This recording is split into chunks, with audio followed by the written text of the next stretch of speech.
Hello and welcome to the International Pentagon Challenge. My name is Kyanite and together we'll be embarking on a very special Football Manager journey where we'll aim to try and win every major international competition in all 5 continents, forcing our hand to play with hundreds of different types of players and most importantly hopefully create loads of awesome different types of tactics along the way. Once that's complete, only then are we allowed to set our sights on the biggest of all goals, the FIFA World Cup. How many nations will we have to manage until we work our way to the top? How many dodgy names will we have to pronounce along the way? So hit the like button, hit the subscribe button, and hopefully we're going to have a lot of fun along the way. Okay, hello everyone, welcome to episode 66 of the International Pentagon Challenge. As you may have guessed, it's our second group match of the 2031 African Cup of Nations. Now it's going to be a really interesting one because whoever wins this match will more than likely finish top of the group and obviously get an easier ride going into the last 16 and whatnot. So in terms of us, El Sayed is back post-injury. And Hussam is the main change who comes into midfield or the defensive midfield position in place of Ahmed Kamel, who, well, played decent for us centre-back in terms of qualifying before Mohamed Kamel came back into the side. Got a yellow card in the last game, didn't look great, so I think it's about time some loyalty returns and we basically give Hussam a go because he helped us qualify and he deserves a chance to shine in an important game like this. As we can see, South Africa playing on the counter-attack really with this deep 4-2-3-1.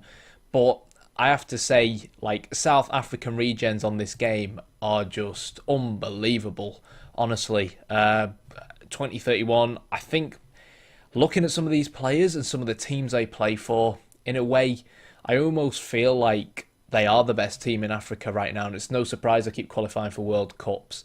Fortunately for us, though, they have Mdluli or someone like that, who's like their main striker. He plays for Arsenal, so that's how good he is. He got injured in their first game, which was only a 1-0 win against whoever else is in our group, Guinea-Bissau or whatever they're called. So, you know, they're potentially weak at the moment.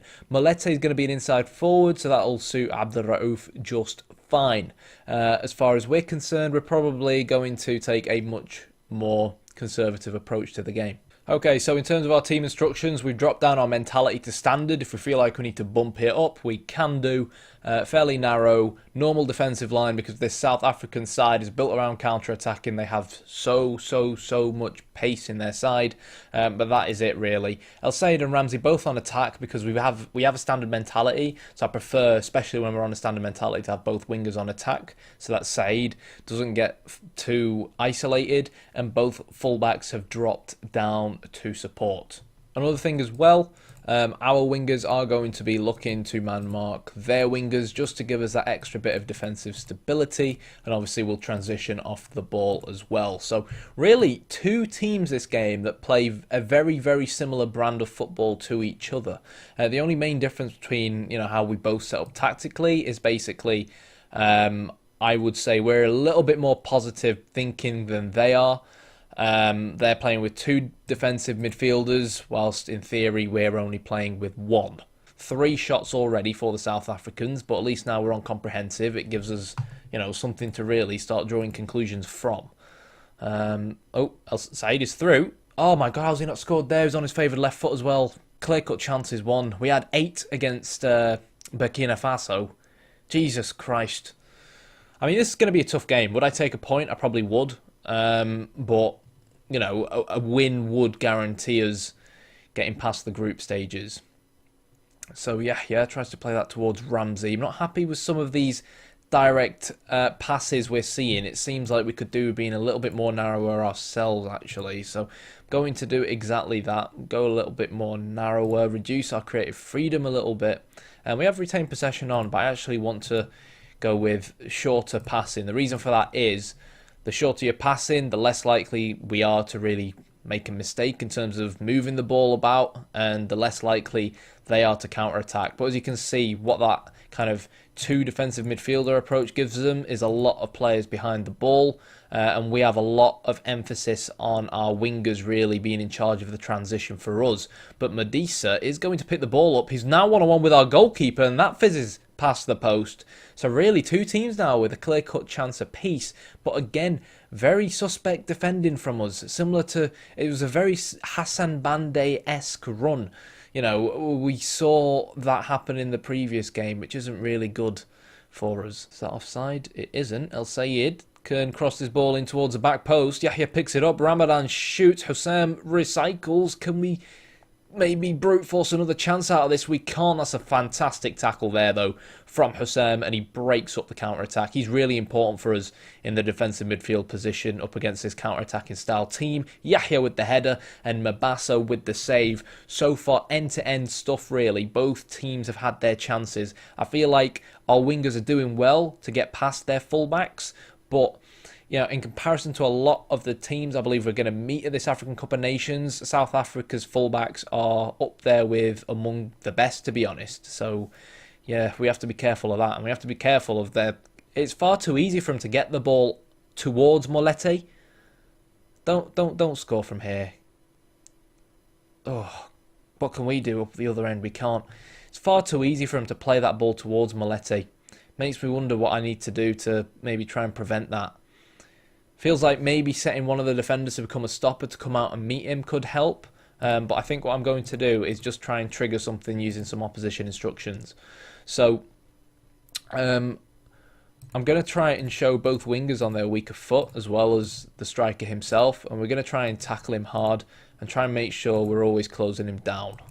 It should be alright. And should really kind of promote trying to close him down as soon as it looks like he's going to potentially get counter-attacked. But there it is again. We've dropped down to a standard mentality, but we're giving the ball away, we're getting caught, and they will eventually punish us. And this is really not good enough. Tell the lads to concentrate. The highlight starts on the other side of the pitch where it looks like we're mounting an attack, and all it takes is just one misplaced pass and they're ready to counter-attack. And the same formation they play is the formation I actually used to use in older versions of Football Manager. It can be really, really devastating if you get the right balance of players, which I actually think South Africa in this case do. It's that kind of central midfielder. Oh, this is good. This is nice. Finish? Yes! It's that central midfielder playing just in front of the two defensive midfielders that is really the key playmaker, and really can make or break that kind of approach, because you're quite direct, you're transitioning, and it's important that he can get the ball out wide to really supply the single man up front, but as well that he can also, after playing the ball out wide, get in the box and support the guy trying to get in on the end of the cross, as well as the other winger coming inside. So it is really a very, very good formation when it comes to wanting to play counter-attacking football. Okay, this is good. We've got a goal. We've got a goal, which is good. If we can make it 2 just before half-time, that would be brilliant as well. Simply because against a team like South Africa, you can never count them out. So you think back to the previous African... Oh, lovely ball. Lovely ball, lovely goal. Bada bing, bada boom. There we go. Saeed missed a sitter early on. But... he's made up for it with 2 lovely goals. I can't remember what on earth I was saying before that, but okay. Right. I'm going to make a change now. Saeed's going to become more of a complete forward. That should help us really look to retain possession. Tell the lads to be a little bit more disciplined as well. That is going to be it. Hopefully help us tone things down before half-time. I think one thing I'm going to do, a lot of these kind of counter-attacking opportunities that I've seen actually come for South Africa have actually kind of started off with throw-ins for us. So we in that scenario there, I don't know if you guys caught it, we ended up with only the 2 centre-backs. So who's actually taking our throw-ins? Have we specified? Yeah, we have specified that it's our full-backs taking the throw-ins, I think. No, we haven't. Okay, so as long as I basically make sure that our wingers take the throw-ins, for example, rather than the fullbacks should then stay back, and it should reduce the probability that we ourselves get counter-attacked. Now, obviously, they're not going to be great at throwing in our wingers, so I'm going to tweak for them to just basically not, yeah, just, take them short. That way it reduces, not long, reduces proper Rory Delap Egyptians, reduces the possibility that, we'll cock up basically from a throw-in and give the ball away. Oh, lovely. Oh, offside. That was tight, but I think it was the right call there in the end.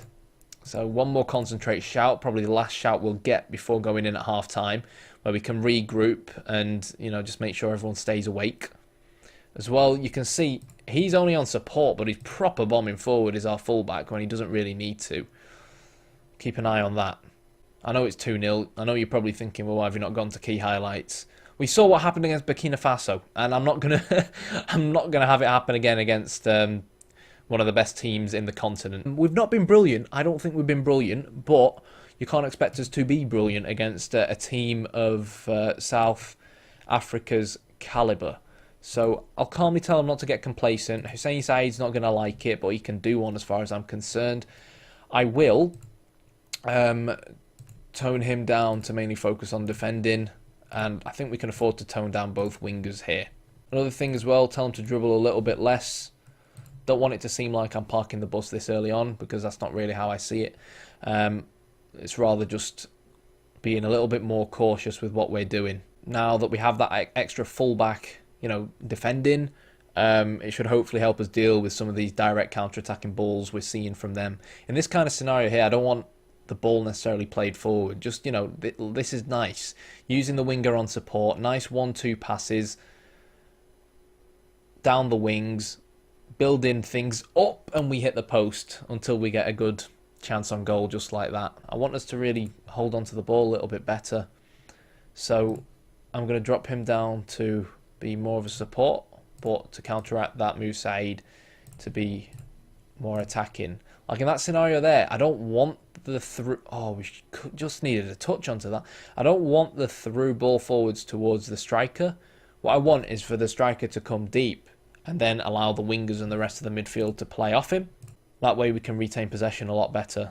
This Malete guy, man, is having an absolute field day. He's finally injured, but every time on the counter-attack, none of us can clatter him down. So we're going to now bring on some fresh legs, because they're going to do exactly that. They've already made one substitution, actually, and it's going to be Mohamed Shouty who comes on. Let's see if we can rediscover some of his form. He used to play for Aston Villa, if you remember. Okay, hello everyone. I've just noticed that my camera stopped working. It has literally stopped working halfway through the recording of this video, so you're not going to have me on the bottom left-hand side. Whether that's a good or a bad thing is up to you to decide. I don't know how long it'll take me to test it and get a new camera. It's kind of disappointing, really, because I wanted to get the African Cup of Nations recorded and done and dusted today. But anyway, so you probably remember that Mohamed Shouty used to play for Aston Villa, and, during this point where he was playing relatively regularly, he was playing some decent football, but he kind of got phased out, and he's now playing for Shakhtar, but he's still not an out-and-out starter for them, and I do feel like it has started kind of affecting his performances. I think one more change we can make as well is bring on Farouk at left-back, just to give us, that extra bit of energy, bit of quality as well, and hopefully help us see the game out. Guinea are 1-0 up, or Guinea-Bissau, 1-0 up. I didn't actually realise that Guinea and Guinea-Bissau were different countries. Like, if you've been watching me long enough, you know that my geography is kind of terrible in places like Africa and stuff. But yeah, I don't know if it's kind of like a north... Oh, lovely. Lovely, there's a hat-trick. I don't know if it's kind of like a north and south Sudan-esque type of divide. Yeah, I'm not really quite sure how that works. But yeah, I think it's interesting because this African Cup of Nations is actually hosted in Guinea, so I'm not really quite sure,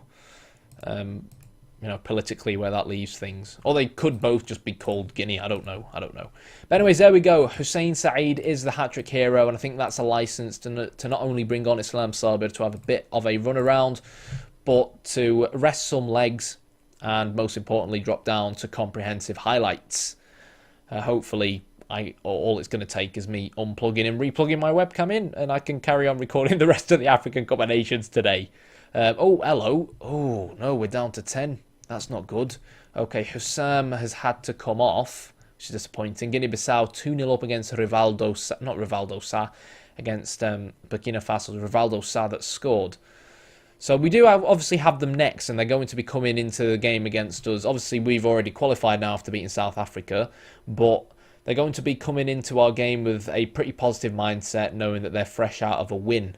But if we keep playing like we did today, so, we tweak things, we only play with a standard mentality and whatnot. Hussein Saeed with a hat-trick.